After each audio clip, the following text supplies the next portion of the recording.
Hey, bunch of catfishers. It's Friday. You know what that means. Another Friday Friday with Woodbooger and no Jethro. Jethro had a little bit of some problems with some homework this week. And needless to say, he's not on this week. We're hoping next week be better. That being said, this week's Friday Friday is brought to you by Berrymans in Mount Sterling, Kentucky. It is a tradition for Montgomery County. My wife has talked about it for years and years about being a place for burgers and their chili dogs. I myself am not a fan of their chili dogs. A lot of people are, though. I did not know they had a catfish basket, but they do. I took a picture of the basket, and I'll try to post it up here real quick and overlay it on so you can see what it looks like beforehand. Comes with a very, very generous portion of fries. They are regular small fries. Good.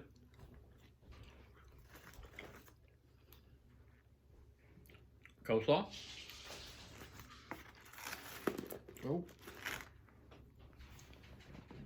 Princess, you get a fry. And your fish.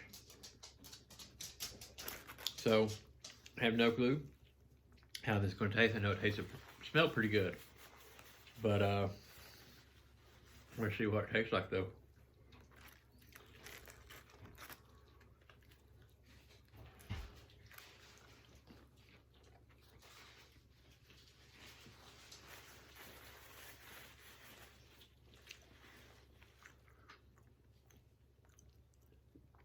A good enough big puppy pull freight train. It's your traditional seasoning on your for your breading. Very moist. The fish is. I'm actually starting with the tail piece, and compared to a lot of the other ones, it's not very chewy.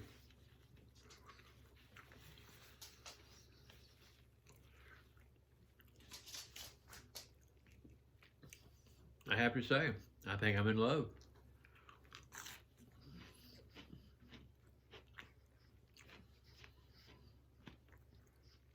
I can't put my finger on it, but that breading,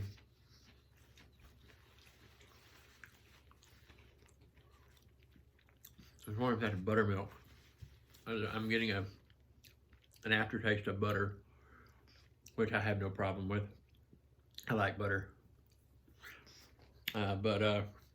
Just wondering if that's what it is. Very good. I'll go ahead and I'll say I give it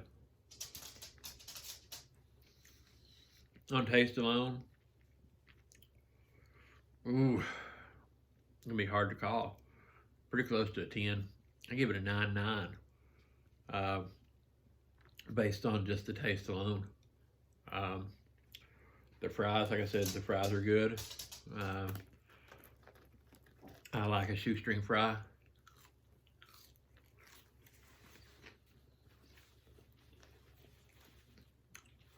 Just the right amount of salt. I'm sure they fry it in the right kind of oil too.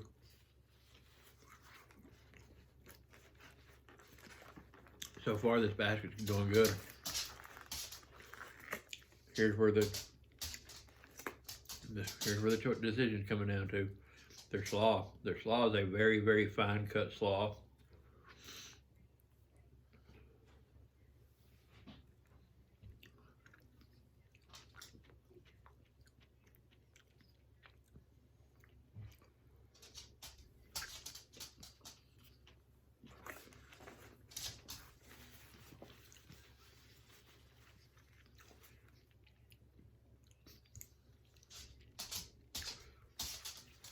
Pretty good.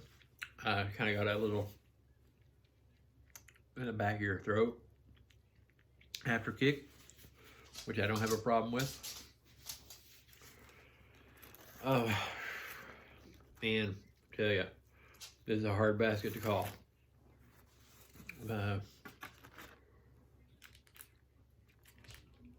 Because overall it is really good. Would I declare it being the best? I don't know. When it's this close though, you gotta break out the tartar sauce and give it a try.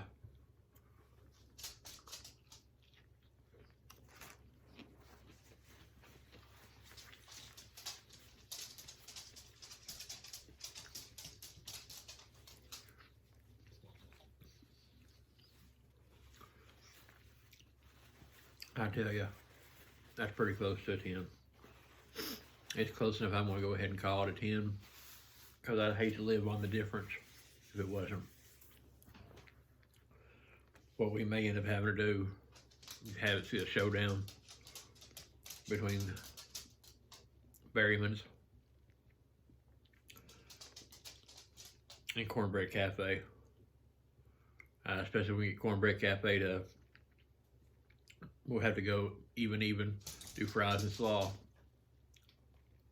But we'll have to go head to head and see what it's like. So that's the rundown there. And again, it's Berrymans. I think it's just called Berrymans in Mount Sterling, Kentucky. It's right off US 60 on Main Street. I'll shoot up the address, phone number. If they have a website, we'll put a link up, or not the link, but we'll put the address up there for you as well. And we'll kick it over to story time. So you're going to see a little crossfade. I'm going to finish eating instead of telling the story. Then I'm going to finish eating first. Then we'll crossfade over, and we'll get to the story.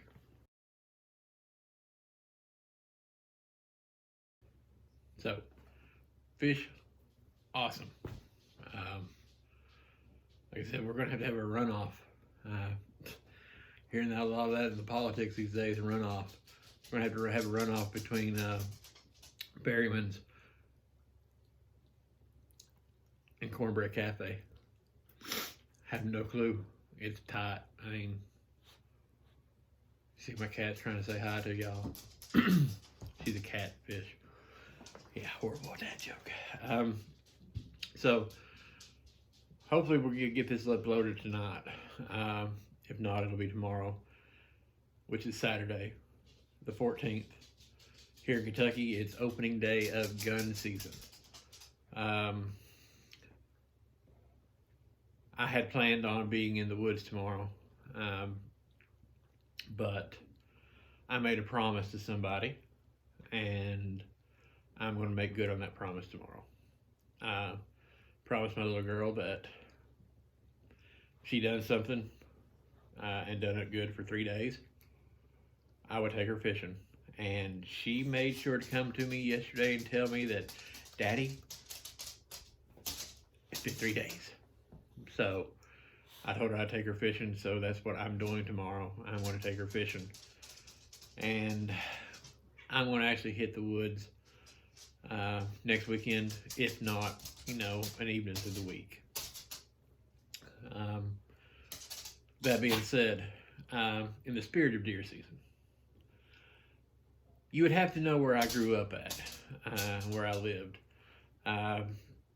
When you get up into, eastern part of Kentucky, the hills and the hollers and everything, I mean, if you go as the crow flies, I mean, you're never more than a couple miles away from anywhere, really. But this one particular place, I remember one year me and my dad went hunting there. I don't remember how old I was, but we went together.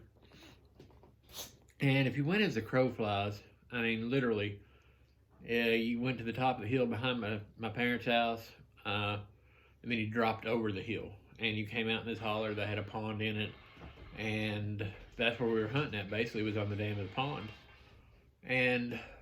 But to get there, we actually drove a couple miles around the hill and went in that way.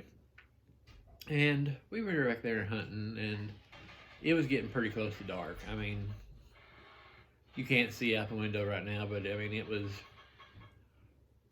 a little bit lighter than it is right now, but it was dark. It would have been probably dark enough that if we'd had cell phones back then, we'd have been having the flashlights on them. And we'd been hunting and hadn't seen anything. We may have heard a squirrel or two. I don't know. And then we were watching this a skunk of all things. We watched the skunk for a while, and we were getting ready to leave, and so we started walking out, and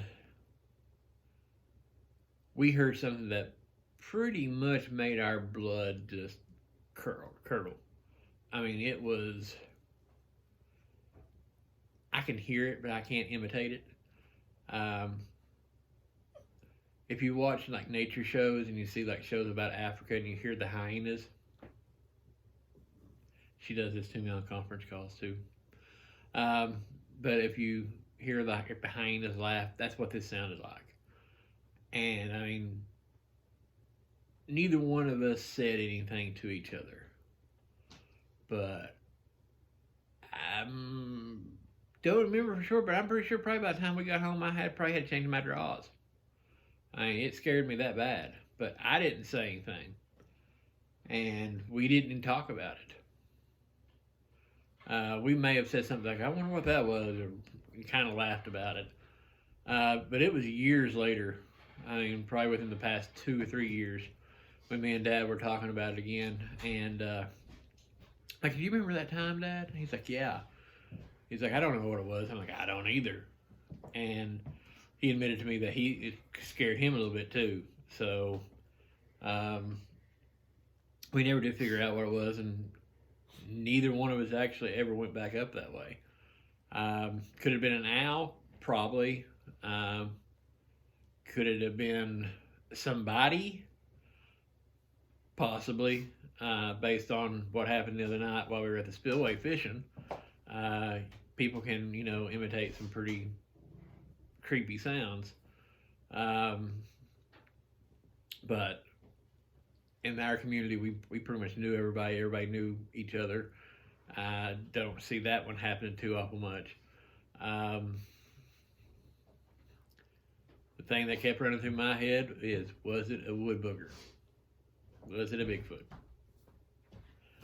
I don't know. I've never seen one. I've never heard of that sound again.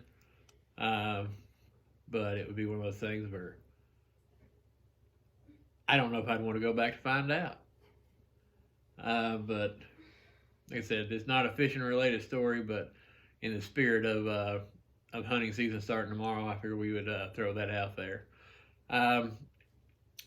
Bring you up to speed on a couple of things that are changing. You may see a change over the next few videos. I have actually been fortunate enough to join a couple companies as a pro staff. I had intended on having my one company shirt on. However, I'm pretty sure it's gotten mixed up in with either dirty clothes or clean clothes. It's been something, I don't know. But I'll wait until one of the next videos when I can actually have it on and show you the companies. But before I push them too awful much, I will say that I will try their products before I try to push them too awful much. I've heard good things about them, especially the one, but look for it over the next few videos. I plan on getting some of the equipment from them, especially hooks. The one is mainly kind of a bass bait kind of company, but they do have hooks, and I plan on getting hooks from them to see how that goes. But yeah, you guys have kind of made it happen with all the you're following, the likes, comments. Just ask y'all keep it up. I may have a couple more in the works that I'm trying to work on from things that they have great reviews. So just try to build my following up. So guys, if you share this out, like it, subscribe to it, leave a comment for it. that's all I can ask from you. But I do appreciate everything you've done. I've watched it grow. Um, I didn't really think it would happen, but mainly this was set out, to show people that it can be done. You can fish with on a budget. You can do things. So, guys, thanks a lot. Tight lines, and God bless y'all. And have a full belly.